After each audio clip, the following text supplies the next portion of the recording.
Okay, so in this video we are going to use the return statement for a particular function. So let's say we are having a function, the name of the function is square num, and inside the parenthesis I'm going to pass a parameter, and now I'm going to use the return statement.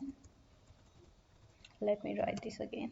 Yeah, return statement, and this return statement will return whatever I'm going to write here when this particular function will be called. So let's say I want to perform the square of this x, so x asterisk 2, which will do the square of the x.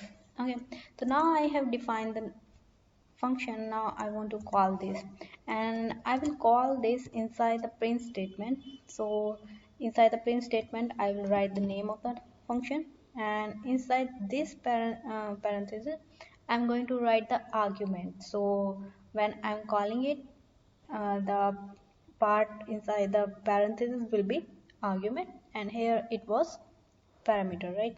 So let's say I'm writing 4 here, and that's it. So just let me perform the indentation by using the Control Shift Alt plus capital L.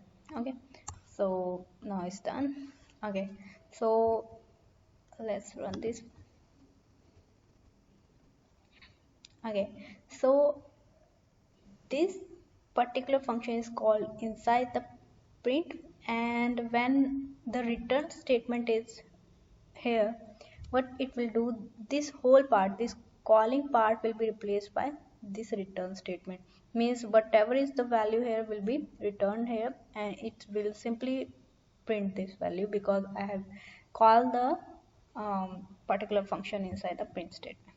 Okay, so in this video I have called the function by the value. See, these are the value. In the next video we are going to call the function by the reference. Okay.